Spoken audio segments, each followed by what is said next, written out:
Okay, let's start. My name is Hatem Darwish. I am a researcher at Nagoya University Graduate School of Informatics. I'm the maintainer of OpenPlanner, and I started this as part of my work at Nagoya University to support open source and open source development, especially autonomous driving, which is mainly included. All that effort is included in the Autoware framework, Autoware AI and Autoware.auto. So please, if everyone can introduce themselves, please. Okay, then I'll just start with Behavior. I'm from the University of Applied Science.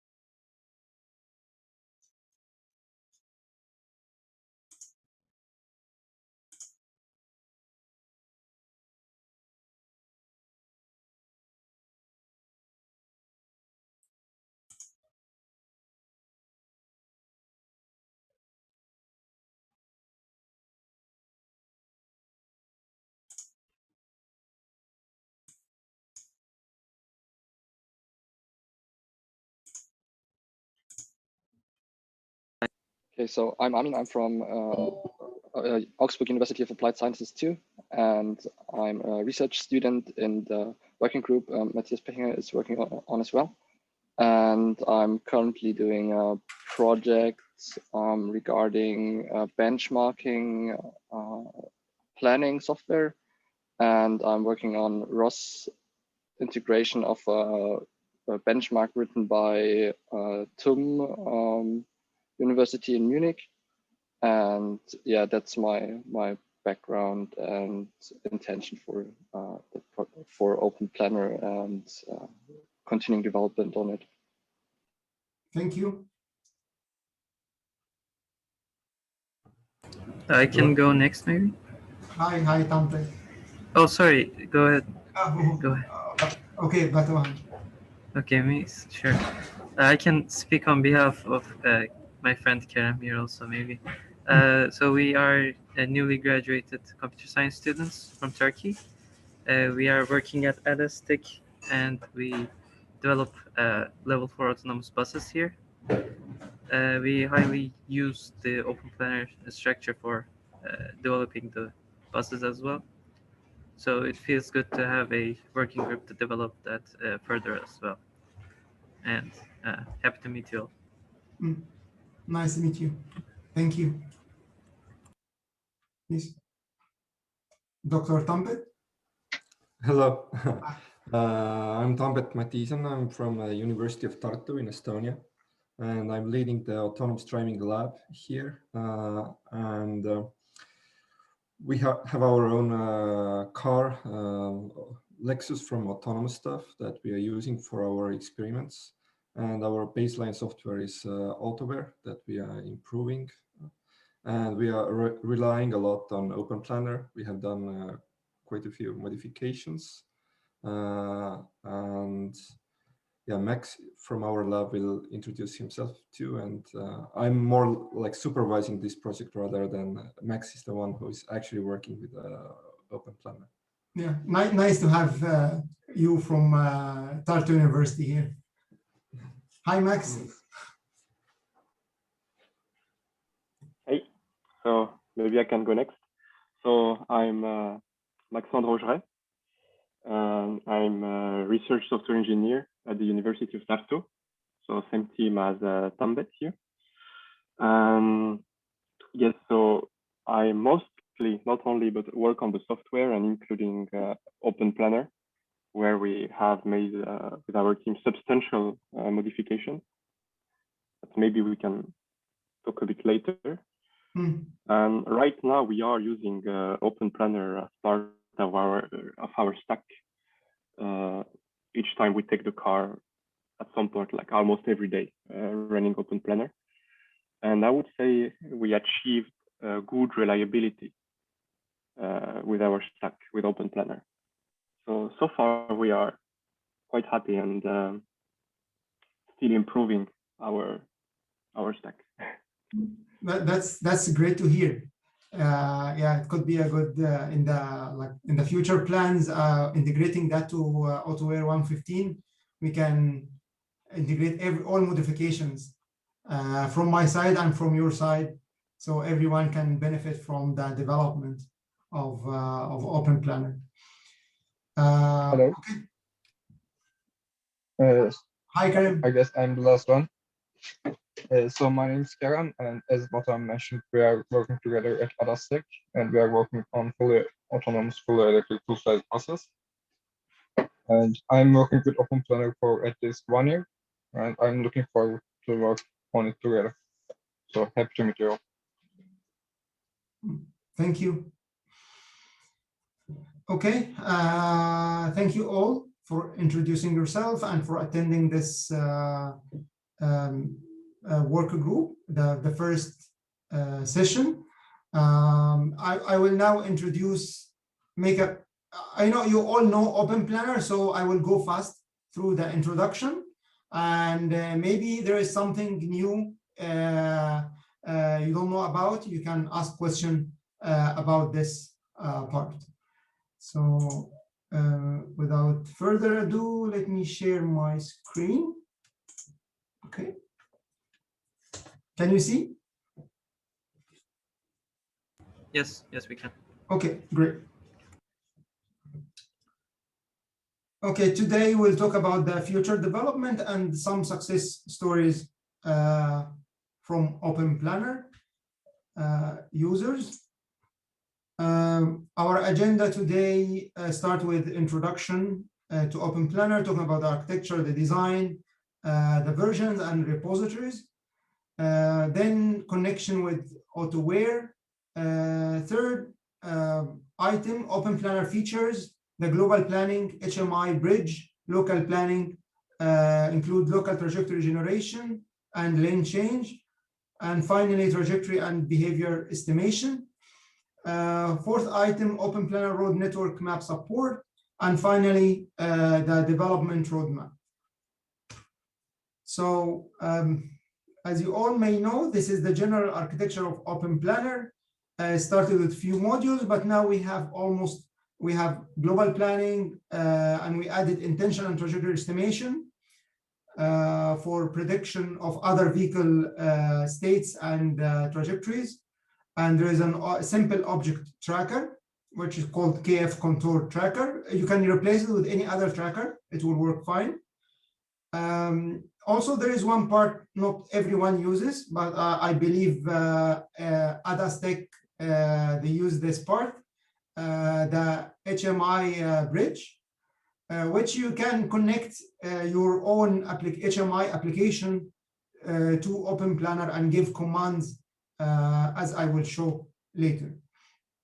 Then finally, in the local planning, there is trajectory generation, evaluation, and then the final behavior of the vehicle and the final smooth obstacle-free trajectory is generated.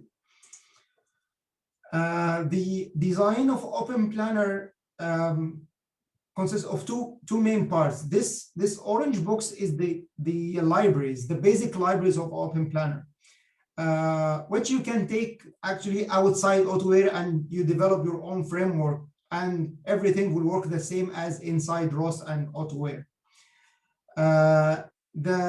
This pink box is the very old OpenPlanner, consists of WayPlanner and DBPlanner, and waypoint follower.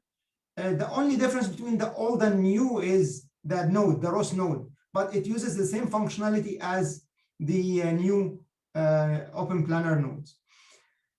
So here, these blue boxes each consist of several nodes. For simulation, there is car simulator node, and perception simulation nodes, traffic sign simulation nodes, and pose to TF node. For control, actually, this is a new developed node called waypoint follower. It supports two things: feed forward PID. If you want to support acceleration and braking control, so you want to send force stroke and to the steering, you want to send torque to the steering, then you can use the PID controller, or you can use the ACC controller to send only target velocity. HMI, as I said, this is the one node which bridge between outside world and OpenPlanner. Tracking, the KF LiDAR control tracker. For the planning, there is several nodes: global planner node, common param, which just send the param to all OpenPlanner nodes. Trajectory generation, motion prediction, trajectory evaluation, and then finally behavior selector. The version and repositories. In the Autoware AI, the master version or the releases from 1.12 until now include only OpenPlanner 1.5. And I will mention which features included in 1.5 and which features are not. My personal repository, I actually moved lately to GitHub. You will find the same branches and the same projects from GitLab exist in GitHub. It includes modification project, common, core planning, and core perception. Those are the only projects I modify from the Autoware. So it accommodates OpenPlanner 2.0 and newer one. GitHub upstream based on release 113. So you need to get 113 and then you just change the link, GitHub link from 113, from Autoware 113 to my repository. Then it will work fine. But you need to not only get 113, but also from my repository, you need to get branch OpenPlanner 1.13 or a develop branch.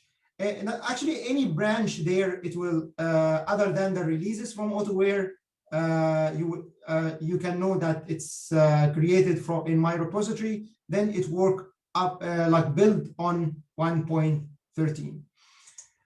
So this is about the versioning. Connection to Autoware.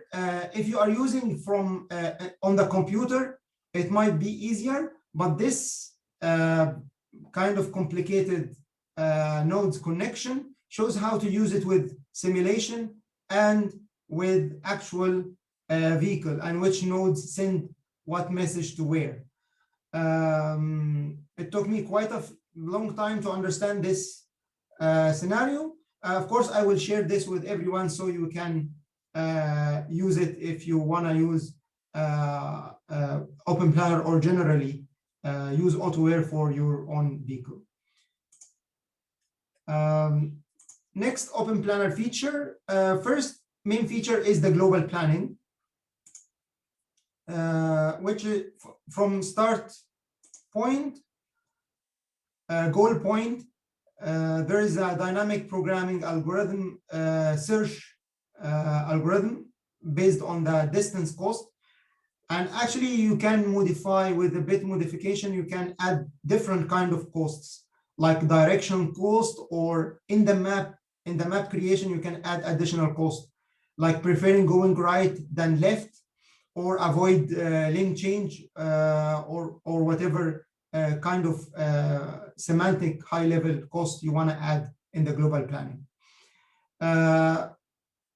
This was the only global planner inside Autoware up until the starting of using Lanelet 2, because Lanelet 2 include a global planner similar to this. From start point to goal point, it can find shortest path. But because this is inside Autoware, you can actually easier modify the code and modify the posts. It can help you for your customized application. Hmi Bridge, the main architecture of Hmi Bridge, we have the global planner inside Autoware. It's a ROS node, and we have application somewhere else, like notebook application, like iPad application or web application on the other Windows application. Then we send using sockets or internet the message to OP HMI ROS bridge.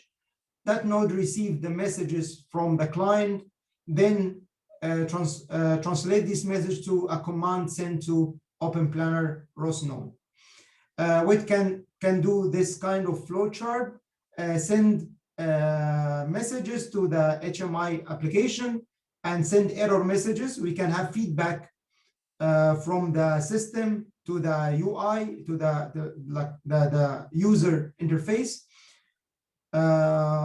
Also, we can send commands like replan or do additional tasks. These are example of the tasks or orders we can send to OpenPlanner from outside. We can order OpenPlanner from standstill to move forward.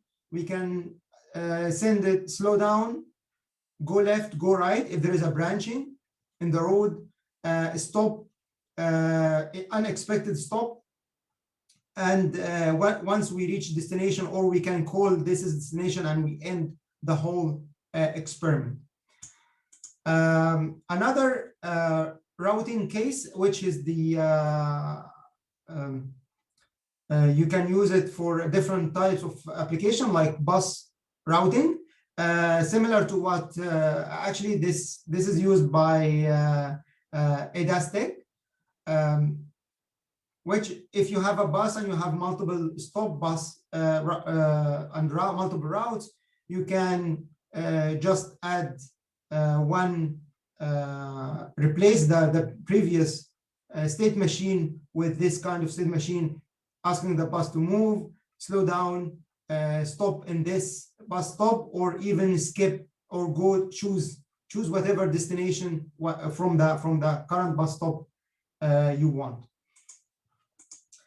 Local planning, the non-local planning from OpenPlanner 1.5, the features are obstacle avoidance, curb avoidance, stop sign behavior, traffic light behavior, and yielding for other behavior. These are the ones exist in Autoware repository. The new ones are, first is the development of trajectory generation using forward-backward simulation. This one is developed to avoid the problem in the map. If the map doesn't support the kinematics or dynamics constraints of the vehicle, then we need to support that on the fly while planning. So if the map doesn't support that, it's impossible to follow the generated trajectory exactly. And if we try to make smoother trajectories, that will lead to cut corners. I believe a lot of you face this kind of issue. And because there is a big difference actually between the generated trajectory and sometimes a big difference in some cases, some curves, between the generated trajectory and the vehicle motion path, then the trajectory evaluator is not accurate. It can't actually, what it expects to see after 10 meters is not the actual position the car will be at that position. So this is a problem also in obstacle avoidance.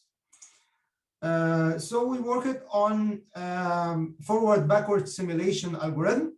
It has main two steps, motion step and control step. Motion step using the kinematic model of the vehicle, including steering delay.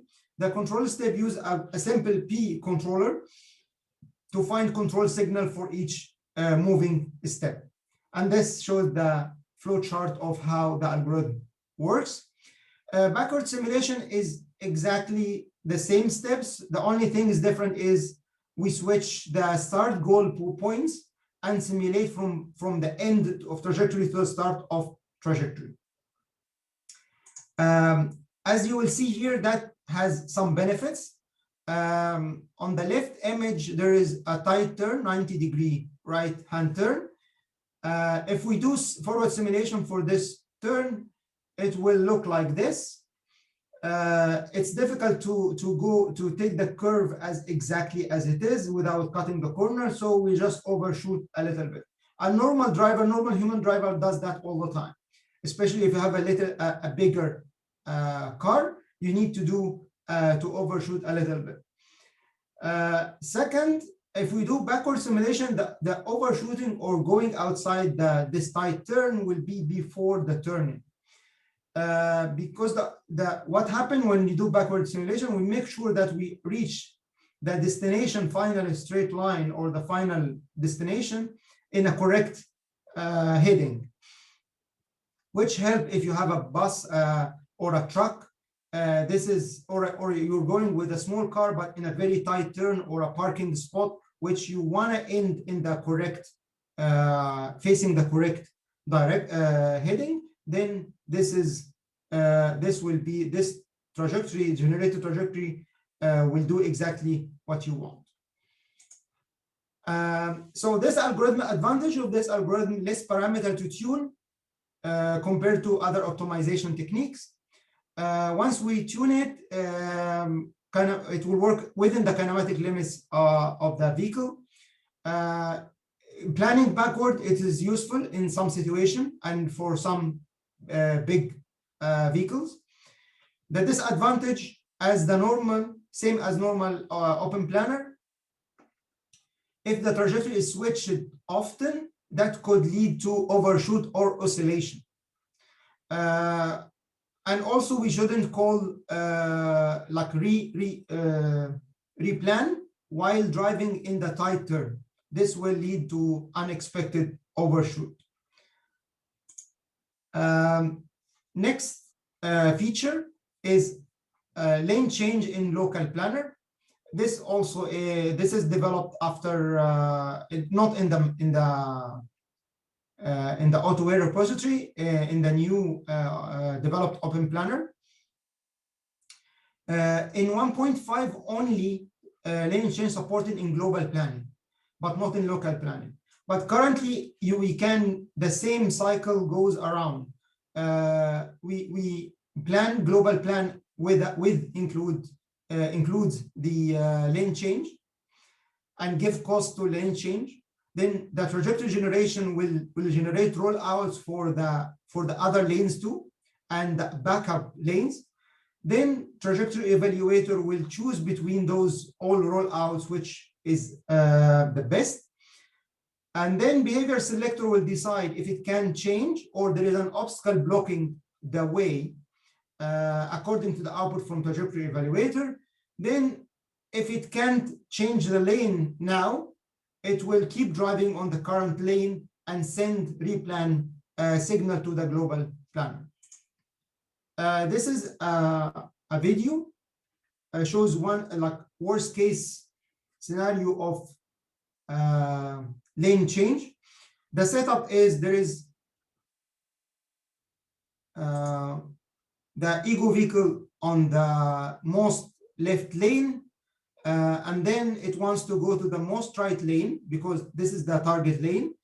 And there is another car driving with almost similar velocity on that lane. So it's blocking the target lane. At the beginning, the planner planned for 3 lanes, most left, middle, and right. So which one, because they are parallel, they can, the vehicle can change lane between all 3. Then there is 2 plans, two trajectories. Then it will try to find the best one according to the availability of the trajectory. So First, the middle one is already available, so it switched to the middle lane. And after a while, it will actually every now and then it replan. So the global plan for the most left lane is already canceled, but now it tries to switch to the most right lane, but it can't. So it keeps replanning, generating more global path, a backup path on the current lane, and hopefully it can one time later like switch to the right lane. Actually, this planning step, if it find another route, like maybe go left, and like some efficient route to go back to the target lane without lane change, it will do that. So if you have a complex map and there is another road leads to the target lane, it will do that replanning step for you automatically. So after a while, it finds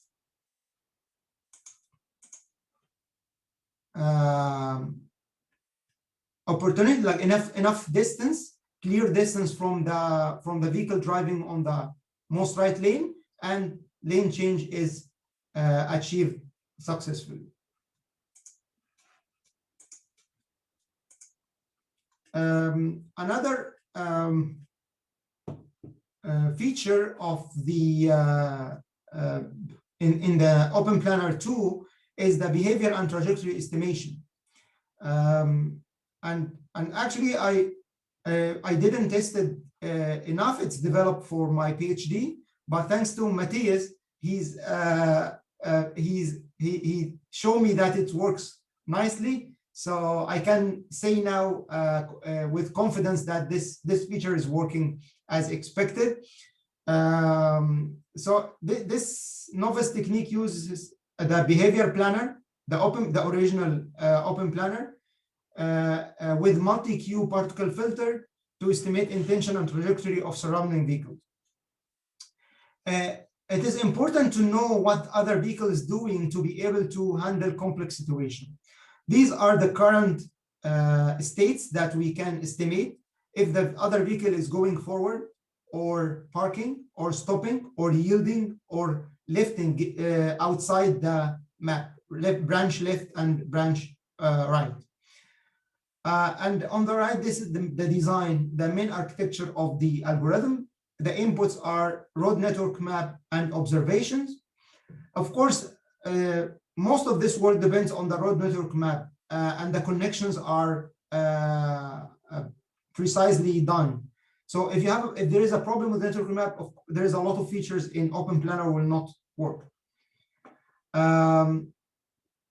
So the particle filter does a trajectory extraction, assign behaviors and trajectories to each vehicle, and use the passive behavior planner to find hypotheses and then calculate the weights of these hypotheses. Finally, it calculates the intention probabilities and trajectory probabilities. So we don't only, we can select one, but we also can have probability for each intention and probability for each expected trajectory for other vehicles. This shows the road extraction. If we have a map like this and there is multiple vehicles, so for each vehicle, it depends on the motion of the vehicle. It finds all possible trajectories that the vehicle can drive to. Then it can find assign probability to trajectories and behavior. In this example, there is this experiment. There is a bus driving in front of the ego vehicle, and there is another vehicle driving on the right lane. The bus usually stop in the bus stop. So we want to know, we need to know that this is a bus stop and understand that to be able to overtake. And at the same time, we want to see the vehicle on the right, if they are yielding or not. If they are not yielding, then we can't overtake.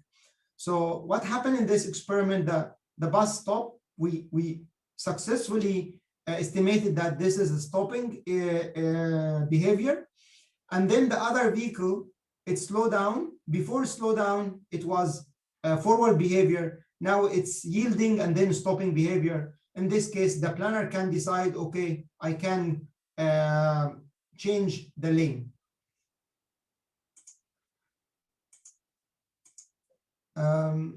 Okay, road network map support. OpenPlanner needs road network. This is kind of example. It uses the lanes, center line, and the stop line, stop sign, traffic light. Currently, OpenPlanner doesn't consider crossing, but this is one of the features we need to add. It uses the curb, avoid the curb, and use the boundary area to filter detected object. Improve the efficiency of the tracking and the object detection. This is the ER, the entity relationship between the items of the map, the traffic sign, traffic light, the lane, the center waypoint, stop line.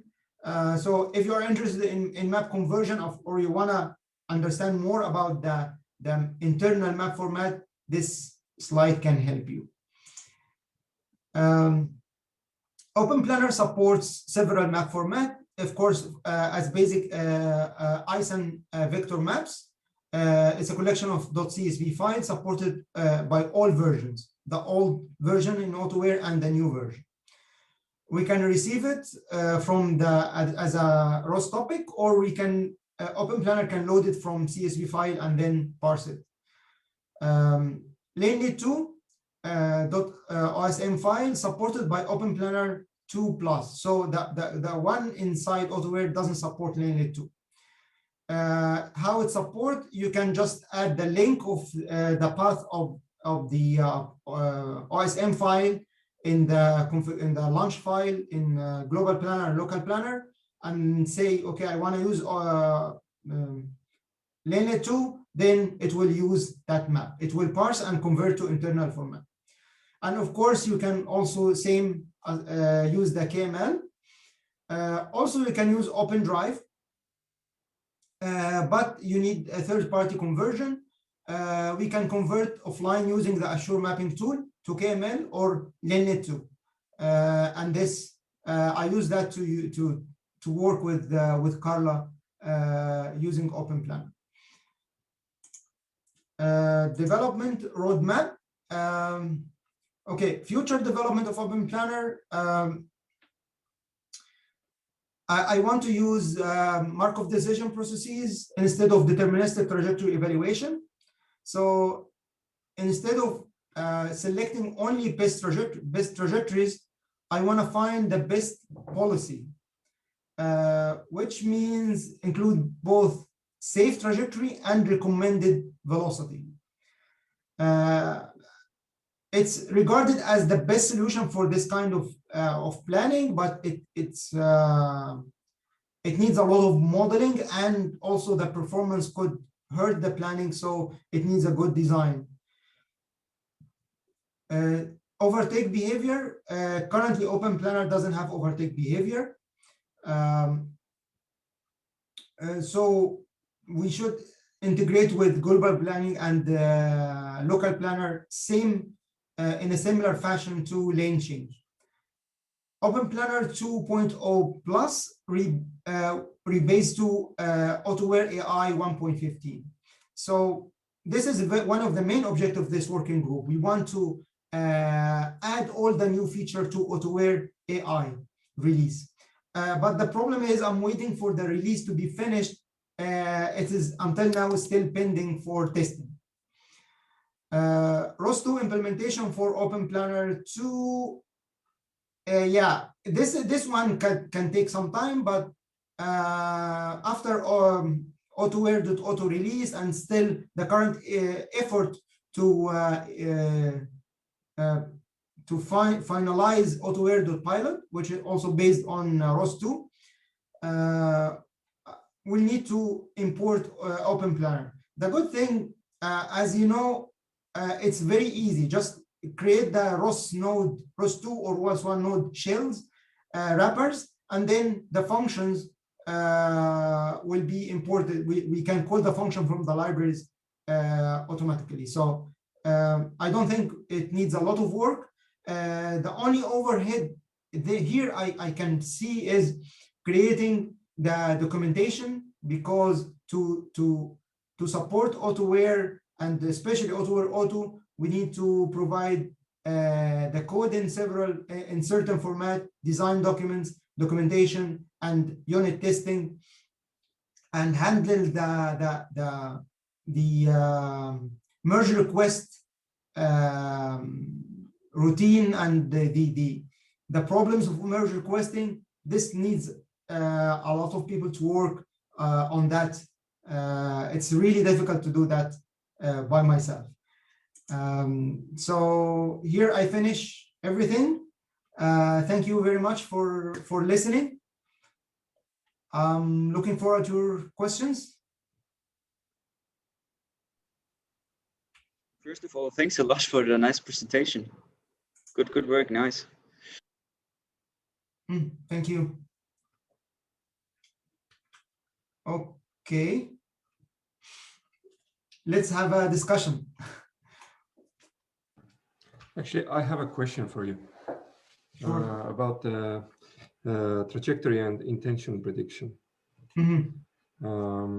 So one of our students played with the prediction functionality in OpenPlanner, and it was our impression that while it predicts the trajectories, are these predicted trajectories taken into account when evaluating the obstacle collision?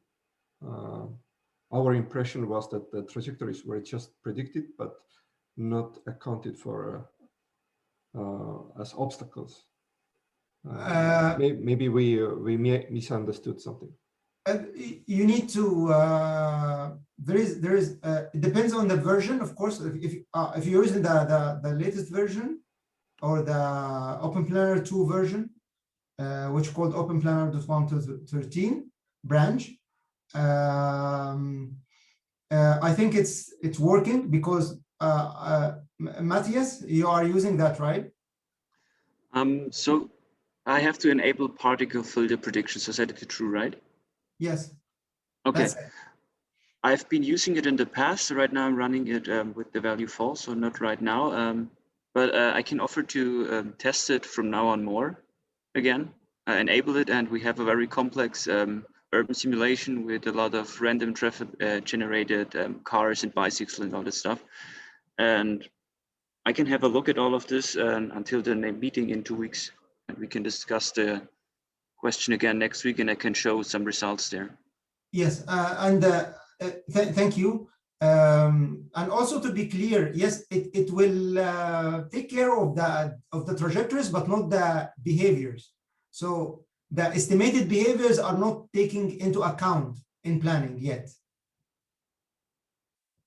So what my student did was kind of replicating the car safety box, the safety box of the other car along the predicted trajectory to get this obstacle avoidance behavior for the EGO car. But I'm not sure if this was the right thing to do, or maybe he just replicated something that was already there. Okay, that's great. We have the working group. If he can present his issue and what he was doing next meeting, we can discuss it and find where is the problem, or maybe if he can provide a solution. If we find a problem, we can discuss how to provide a solution. So. Okay, I can ask him to prepare a little bit more in detail the issue. Okay, thank you. So the guys from Estonia University, sorry if I say some wrong name or something. What's the university again? Just to be clear on the names. The University of Tartu. Tartu. Okay. Thanks, Klingelmann. So just to clarify, we also have a car here in Germany, and we intend to use OpenPlanner to drive on public roads. And right now, it sounds to me like that you have already put a lot of work in making it more mature and be drivable in realistic scenarios. For me, it would be a key point to have these changes incorporated as fast as possible, because basically I think I will run into the same issues and we will have double the work. So I suggest we could use this integration and put it into this urban simulation we have here and test it there. Many things that we actually did were disabling things. So there are many things that we don't do. We don't do lane change. We don't do swerving. We just follow the one fixed trajectory that we have drawn on the map. And yes, we don't do prediction at the moment. And what we changed a lot was the speed control. We had the original speed control was quite jerky for us. So we switched from the PID controllers that were implemented there. We switched to simpler constant acceleration model and constant deceleration model. And that's pretty smooth, not as smooth as we would want it to be, but much better than it was before. So I've also been working on the controls, yeah. And I think it's very smart to reduce, to disable swerving for implementation first, because yeah, just to make it probably more simple if you don't have to avoid obstacles in this case, yeah. Yeah, we have a couple of tracks where we actually need the swerving, and we tried to get it working, and Max was actually the one working with it, but we got stuck with some issues there. Maybe Max can elaborate, and some priorities changed. So we are not right now actively working on getting the swerving fixed, but we are planning to do it in the future. Maybe Max, you want to elaborate as well? So yeah, we spent a lot of time with the swerving, and it worked. So at first, before updating to Autoware 2.0 plus, the problem I had was some latency before actually changing going on the rollout. So it would detect the obstacle, but then it would have some delay until it changes actually the rollout, and it was not enough. In Autoware 2.0, it seems that this problem is solved, but the next problem is like our input in obstacle points, meaning that if we have a bit of noise, if we get a bit too close to like a bank of snow, if we get too close to a curb, then the car will start to swerve. And because we don't have a prediction yet, if a car, let's say, is coming from the left, and we start to swerve left, then it becomes a dangerous situation. And it appeared that during like driving every day, we encountered like a lot of those dangerous situations. So what we did, we reduced the scope of swerving, meaning that we reduced the number of rollouts. We said, okay, only 15 centimeters to left and to the right. And it solved some problems, but we still had, we still encountered some difficult and dangerous situations like that. Especially sometimes we had a bit of noise and then the car would swerve.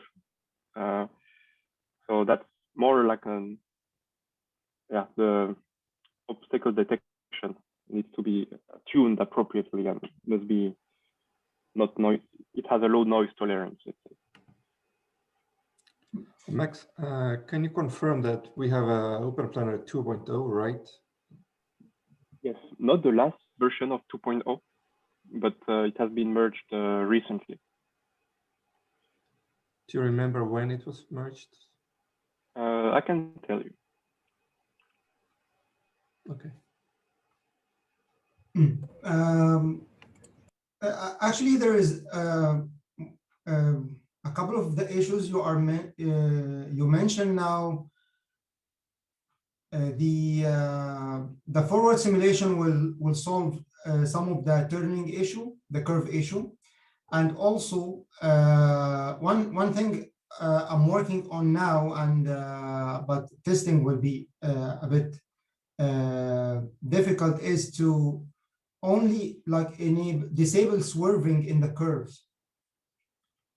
So before going into a tight curve, just select new trajectory and disable swerving, like obstacle avoidance. So we just wait for vehicles on the curve.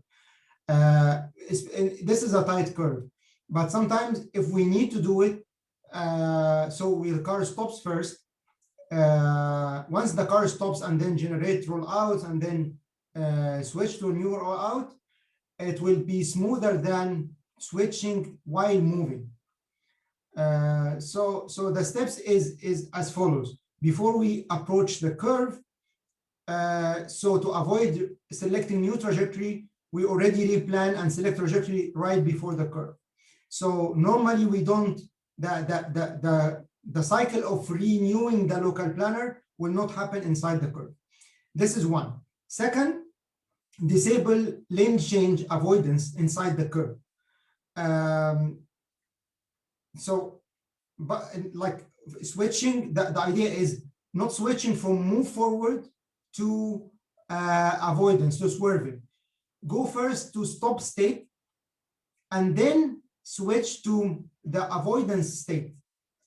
So stop state means that vehicle velocity is 0, then switch to avoidance state, then the swerve will work, rollout will be generated, then we can avoid the obstacle after stopping. Maybe this is the approach I'm taking to solve this kind of problem. And I actually recommend, if you can, I would be happy if you can present the changes you introduced and the problem you have with OpenPlanner next meeting, so we can discuss how we can merge that and we add your solutions, or how to import the new solutions to new implementation, to your implementation.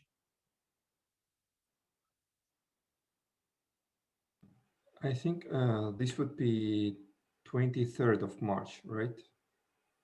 Yes.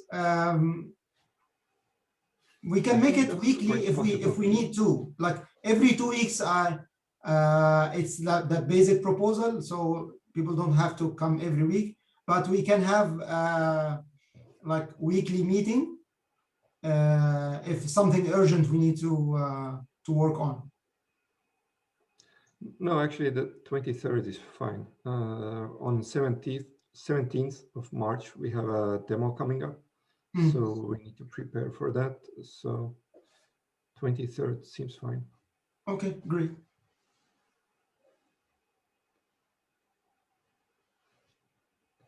Yeah. I just, about swerving, couple of more. Sorry, Tamet, go ahead. Okay, I will finish. What I was going to say is one more thing that we disabled, if I remember correctly, is we disabled the smoothing of the trajectories. So instead, we just drew our maps smooth enough so that we wouldn't need any additional smoothing anymore, because it seemed more reliable. And I remember one more thing we disabled was this speed profile, reducing the speed in the curves. So instead, what we hard coded the suggested speed in the map, and there are just tiny things that made it simpler for us to achieve the kind of behavior that we wanted, rather than tuning the cost coefficient to reduce the speed and things. Yes. What you did is make it more predictable for your demo and your case. Exactly. Yeah, we had the case where we couldn't tune the speed profile good enough. So we could make it work on one map in one scenario reliably, But when we would switch to another place, another map, another scenario, we wouldn't have like the parameters wouldn't be good enough. So yeah, this was just easier for us in this case.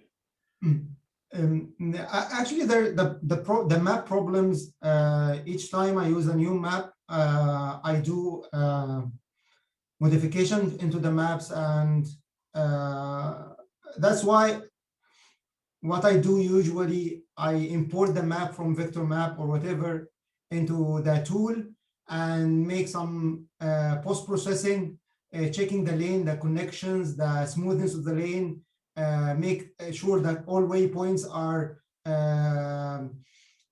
separate, like have the same density, then save the map as KML and use it. So I understand you do the issues from the map, but this is a constant problem. It's a natural problem. Once you order a map from any vendor, you will receive the map with a lot of trouble. So I try to solve as much as possible, like using OpenPlanner, but eventually, yes, you are right. You need to test on the map. That's why simulation will come handy, like importing the map in the simulator like Carla or LGSVL, and then do a complete test. Then that can show the map problems before going into the real car. That's also something where my work. Okay, thank you. It's also something where my work might come in handy, since I'm working with the common road scenarios provided by TU Munich. I will be able to test OpenPlanner with loads of different map files, like they do have at least 700 scenarios from Munich area. I will be testing first, and afterwards we might be able to go to some highway driving scenarios and stuff from other areas. And this, as soon as this workflow is automated, I might be able to adapt OpenPlanner tuning parameters and even figure out some code changes that might be viable with difficult map files provided. Okay, actually that would be great to be able to see results from a lot of different maps and scenarios. So please, Armin, if you can, like next meeting, provide us with some presentation, show us some like the work you are planning to do. Yeah, I would love to do this. I would love to do this. Yeah. Yeah, it will be good for everyone to see like example or the plan or your working plan. Thank you. Yeah. I wanted to ask from Hatem, what kind of tool you are using to tune your maps? I use the Assure Map tool. Prepare your map. Assure Map tool. The one it's on GitHub of my repository. There is some functions like split lanes or connect lanes or adjust the waypoints, and sometimes okay, to be honest, there's some internal functions which I don't show on the tool because there will be a lot of functions which is complicated, like for very specific situation, which is disabled, but it's inside the tool. So maybe if I see some people have the same problems as me, I can put name it correctly, name the function correctly, and generalize the solution. So that can help because some I work with NCKU, National Ching Kong University in Taiwan. They work with the government for mapping of the whole Taiwan. They use OpenDrive as their own map, as their original map. And I've been working for the last year to improve the tool and provide them with other tools to import from OpenDrive to Lineage2 and Vector Map and KML and use it with Autoware. So we work on that now. So they give me some suggestions or issues they find with the tool, and then I fix it and put the and modify the and make a new release. So also, if you have similar, it will be nice. Just if the function is there or easy to fix, or maybe some people can help. Like also from Carla simulation team, they had problems converting from OpenDrive. So some of their of the team members, I add them to the project and help me develop more functionality so they can use it and everyone can use it. Yeah, we are using a general GIS tool for creating the maps. Currently, we are using the freeware QGIS, and we have some layers modeled after the ASIN map CSV files. So basically, like curve layer and stop line layer and lane layer, and then we export those layers into CSV files. And the good thing about using this GIS tool is that it also has many built-in functionalities which are really useful. For example, smoothing the curves or analyzing the connectivity of the graph. It shows you the tangling ends, and we have found it really useful. Yeah, I actually have functions that evaluate the connectivity, but it's not on the it's not on the public. I don't know anyone using it, and yeah, it still depends again on the map. But yeah, I try to improve the tool as much as possible. I have a new project also with NCKU. Hopefully, there will be some automation features in the near future added to the Azure mapping tool.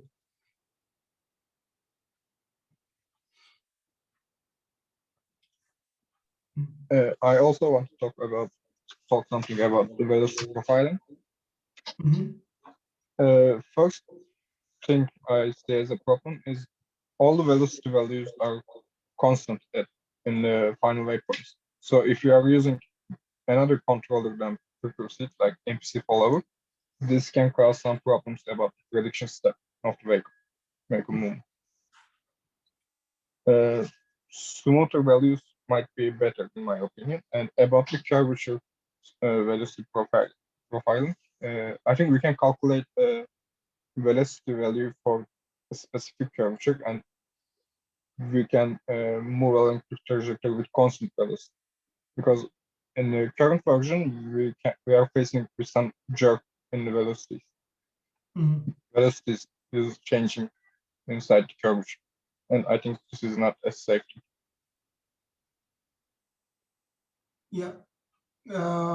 Yes, it's. I admit this is one of the it is the solution of having the velocity profile this way is to make it like easy, and actually it wasn't designed to follow exactly. It's supposed to be the job for the controller part. So these velocities are only to say we need to slow down. That like take the minimum velocity. This is your target velocity. You need to slow down. But the main module that should solve this problem is in the controller part. I see. So it is just a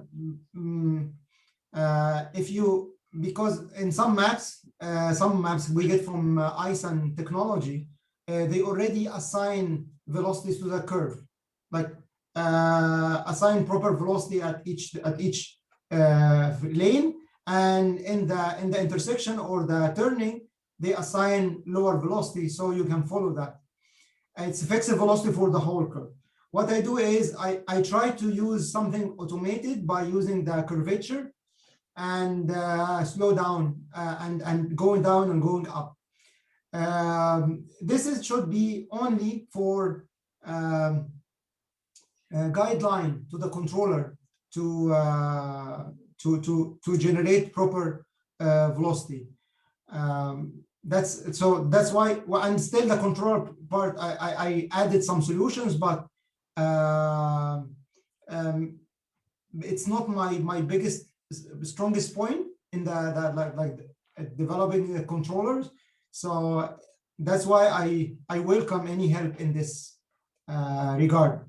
Maybe we can start from Tartu, University of Tartu, simple ACC, and we can develop on top of that a more complex speed profile.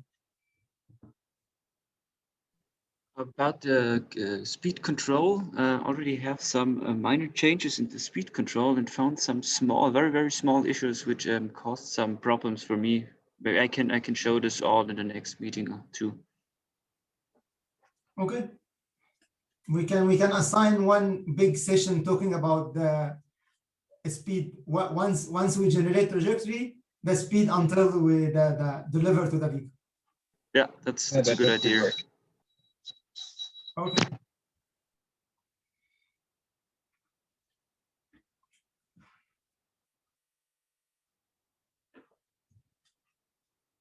So should we dedicate the next meeting on speed control issues, or? Okay, we need to make hear from Max the whole your experience with OpenPlanner at Tartu University. Maybe we'll hear from Armin. If we have 2 hours, so if we can do all. So first session is general presentation. Maybe some else can present like 10 minutes presentation or 15 minutes presentation. The second half of the meeting, we'll assign it for the speed profiler issue and propose solutions. Okay, we can do a short introduction, maybe half an hour of different issues we had in Tartu, and then we can move on to discussion. Okay. That would be great.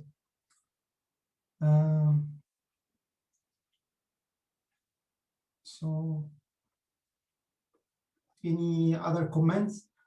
Just a general question, like who's willing to work on ROS1, like Autoware.ai 115 import, or ROS2, or the recommendation should go for ROS2, concentration should go for ROS2 and supporting Autoware Auto.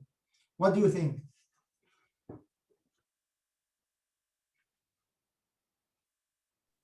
I will have some time to spend on it, of course. Which way you want, like, because there is two main objectives: Autoware AI, ROS1, and Autoware Auto and Pilot, which is ROS2. First the Autoware AI version ROS1, and then if this all is working, I think it's a good step to move on to ROS2 without real-time conditions. Okay. So we did some experiments with Autoware Auto in our lab, and while mostly things were working in simulation, we couldn't get really the LiDAR-based localization, point cloud localization reliably working in Autoware Auto. And to me, that's one of the basic things that has to be working really reliably. So at this point, we postponed continuing working with Autoware Auto and ROS2 until there is some basic functionality in place that we can. This is the after the release one or before? It Max, was before maybe you the can release. comment this.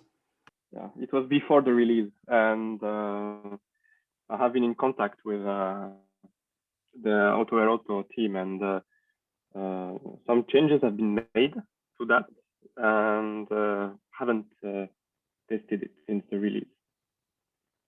But the big problem we had really with Autoware Auto was the lack of documentation, which I know now is a big has a big emphasis on, and we helped them to set up some rough guidelines for documentation, or at least we we were the guinea pigs that had to struggle with it, so we could understand what is needed to be written in them.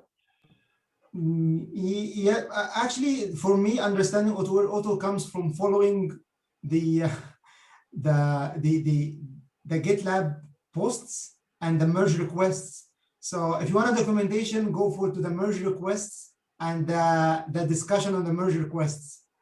It's hurting because you will find a lot of discussion and all discussion, but finally you will find what you are looking for.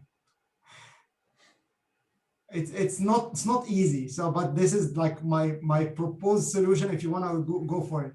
But this is your if you are still working with Autoware AI until now, then actually I'm happy to do that, because in my point of view, I want to support a reliable or more better functionality, because until now, even release 1 is not full function. The object detection, there is no tracking. The object detection has problems. So that's everything, and they changing everything in the next release. I don't know if Max following them. If you are following Autoware Auto, they are changing everything, even the messages, definition and the design and everything is changing. So I'm just waiting. I can't. It's really difficult to start using it now. Maybe in 6 months. After that, we can think about it. This is my point of view. If anyone has another opinion, please go ahead. I haven't followed them enough to have an opinion on that, but I agree that at least in Autoware Auto, some basic functionalities that we need are not there anymore. So I plan to complain a bit about it and also help them a bit. So yeah, we'll do both. For example, what we really miss is it's a GPS localizer that we plan maybe to help, maybe to have a student working on it, or eventually, or at least delegate some time from us, because like we would, at least me, I would like this Autoware Auto to be working for us. Yeah, and go ahead, Dr. Tampi. My impression has been similar to yours, that while Autoware Auto is nice, it's not ready for the prime time yet. But at the same time, I feel that with Autoware AI, we are hitting the limits. For example, we cannot go faster than 50 kilometers per hour because then we tend to get those oscillations. And we have spent quite some time tuning the MPC, tuning the Stanley controller, but we don't seem to get rid of those oscillations. And our current assumption is that it's because of the inherent delay in the whole pipeline in ROS1 and Autoware AI. And Autoware Auto is supposed to be fixing that. It's not using this TCP communication between the nodes and putting more emphasis on being a real time. Therefore, I have a feeling that going beyond 50 kilometers per hour is not possible with Autoware AI and ROS1. That has been my impression, but I'm not sure if it's valid. But I agree with you. From my experience working at ZMB in Tokyo, we had experiment to go up to 80 kilometers per hour. So if we are not, one main issue is the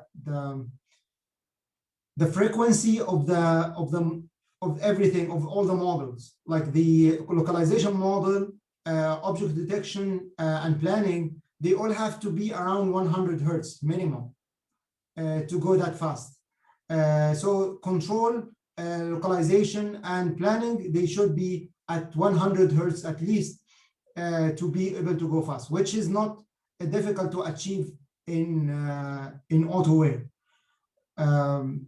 So this and one idea I used to do is the hierarchy tuning. So for each velocity range, I use different tuning parameters.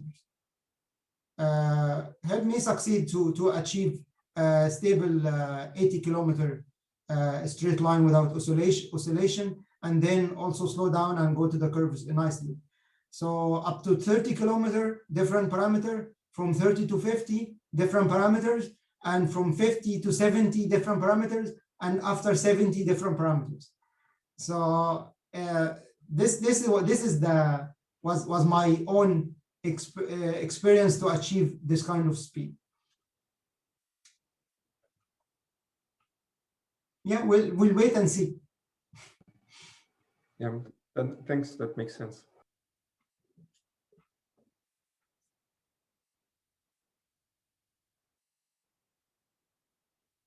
So how about at ADAS Tech, Karim?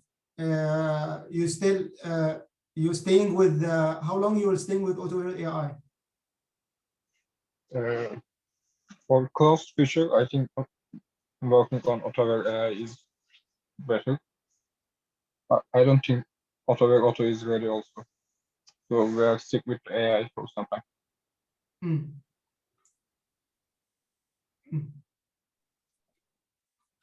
I agree, and the most developing actually the functionality will come from Autoware.pilot.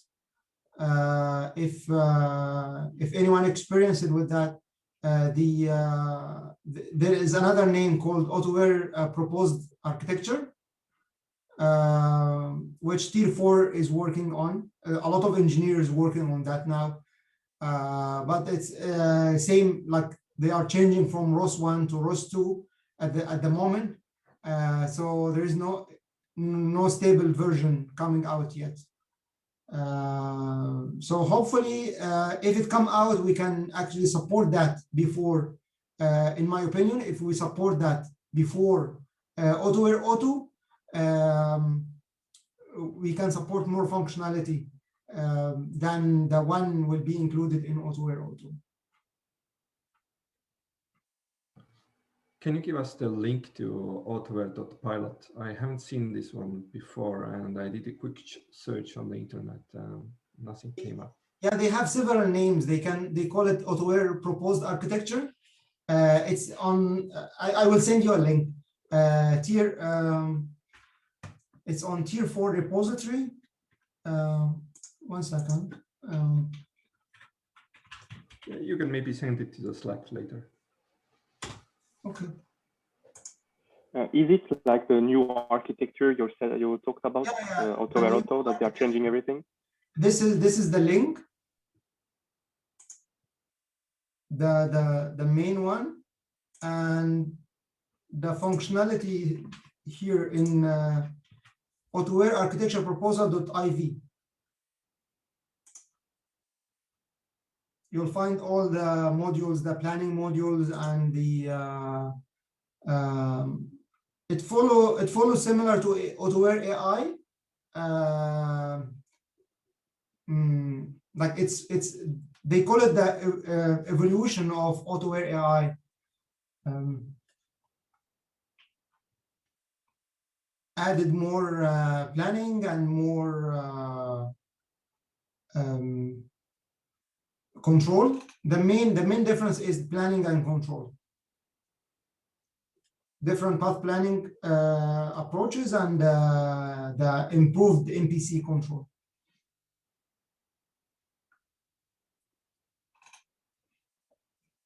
So this one is now developed as ROS 2. And then some of the features will be imported from here, from the architecture proposal to Autoware Auto. but this still the design of Autoware Auto is still going on. So they need to finish the design and discussions first and Autoware Auto. Then they need to do this kind of communication between the Autoware Auto, the foundation people, and the tier 4 development. That's the overhead. All the overhead goes in this kind of communication to import all the good functionalities from here to there and test them and develop test unit cases, unit testing, and the proper documentation. As you said, the problem is, and here also, if you want to learn about anything, you have to go to the code. If you find a README, that's a really good, if you want like README documentation. But find a tutorial and the explanation and the diagrams, that's almost impossible. So.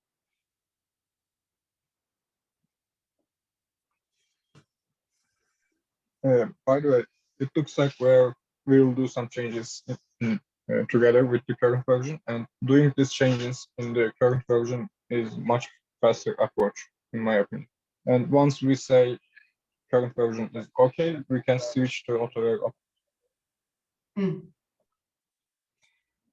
So Hatem, if Matthias again, so if I understand you correct, so the push towards this Autoware.auto is going away from OpenPlanner, right? No, it's importing OpenPlanner to Autoware Auto. Like currently, OpenPlanner only is supported by Autoware AI, ROS 1. But the idea is that we can take the libraries and we can develop wrappers like ROS 2 node wrappers for Autoware AI, Autoware Auto and the Autoware architecture proposal or Autoware pilot. This is it's a future because for industry, for people from industry and real world applications, they would prefer ROS 2 and the rigorous software engineering process developing ROS 2, including testing methodologies and like the way the code standard. So that's the I think maybe in the future, by the end of the year, once enough features are included in Autoware .auto, I'm just now thinking about it, just to prepare for the future changes. So even if we move to another platform framework like Autoware Auto, we'll use the same functionality from OpenPlanner there. So we can use the reliable or better control or better better localization, object detection tracking with OpenPlanner, because they promise they will provide these that like better modules than Autoware AI. So it will be good to benefit and use those more reliable modules. Yeah, so I totally agree. So from my point of view, we should finish up the Autoware 1.15, so integration to that, and then move on to Autoware.auto, because that's obviously the future will be Autoware.auto. Yeah. And I, of course, will support development. All I can do there to port everything to Autoware.auto, so to ROS 2. As soon as we have finished the integration to the Autoware 0.15 release. Yeah. Yeah. Actually, this is the objective. Hopefully, after next meeting and hearing from everyone the changes and the ideas, I'm actually hope that the release comes from 1.15. So I can set up a GitHub repository for 115 base, and then we can add on that the changes from OpenPlanner 2.0 and the changes from University of Tartu and changes from ADA Tech and also from Augsburg University.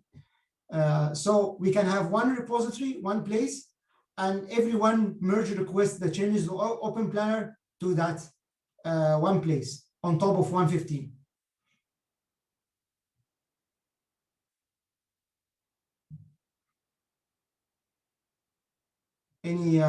This is my idea.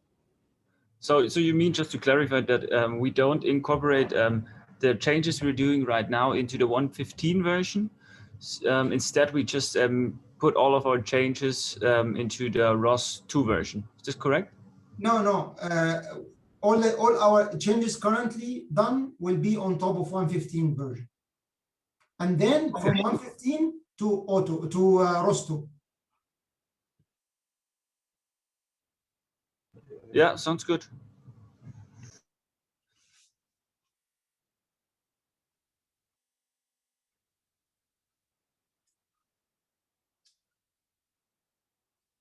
So any other comments or suggestion?